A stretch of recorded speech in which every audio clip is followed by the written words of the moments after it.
Kliimamuutustega kaasnenud meretaseme tõus on toonud kaasa vajaduse rohkem mõõdistada veetaseme muutusi nii rannikul kui ka avamerel.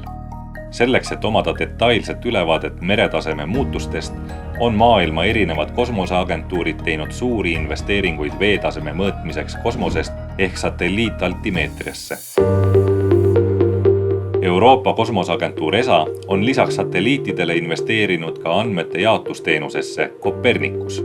Operatiivokeanograafiaga tegelevad Eesti teadusasutused, näiteks Meresüsteemide Instituut TTÜ-s. Me oleme partnerid Copernicuse mereteenuses ja meie ülesanne seal siis on valideerida erinevaid andmeid, sealhulgas ka siis altimeetrialt pärinevaid veetaseme andmeid ja selle töö eesmärk on siis välja töötada andmetöötlusalgoritmid nii, et kaugseire andmeid saaks siis kasutada erinevates teenustes, sealhulgas ka operatiivokeanograafia ja veetaseme prognoositeenused. Copernicuse mereteenus on keskseks andmebaasiks merekeskkonna parameetrite jagamisel Euroopas. Selle üheks osaks on ka satelliitaltimeetriaga veetaseme andmete kogumine ja töötlemine. Programmi raames pööratakse suurt tähelepanu erinevate kaugseiremissioonide andmete omavahelisele ühtlustamisele, et muuta need kasutajasõbralikumaks. Lisaks peame olema veendunud, et kosmosest mõõdetud andmete töötlusalgoritmid oleksid minimaalsete vigadega. Traditsiooniliselt on veetaseme andmeid Läänemeres vaadeldud rannikul ning avamere mõõtmised on olnud tagaplaanil.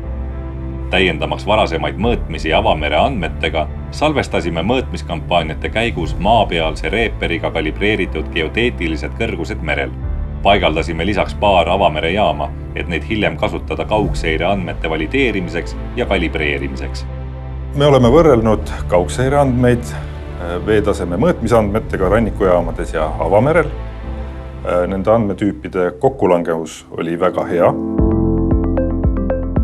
See annab kindluse, et satelliitseire andmeid saab operatiivselt kasutada Läänemere veetaseme teenustes ja kaugseirel põhinevatest pikkadest veetaseme aegridadest on võimalik hinnata kliimamuutusi, mis on aluseks muutustega kohanemise meetmete väljatöötamisel. Kogu tegevuse eesmärk on pakkuda nii pikaaegset andmerida kui ka ajakohast operatiivinfot erinevate keskkonnaparameetrite kohta, selleks, et meil kõigil oleks parem ülevaade, kuidas maailm meie ümber muutub.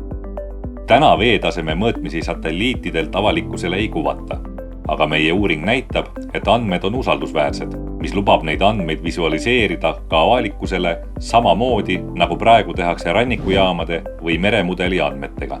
Kuna me nüüd oleme veendunud satelliitaltimeetria andmete täpsuses, siis me saame neid kasutada erinevates riigiteenustes, sealhulgas hüdroloogiline seire, ohutu navigatsiooni tagamine ja kriisijuhtimine ekstreemsete sündmuste korral.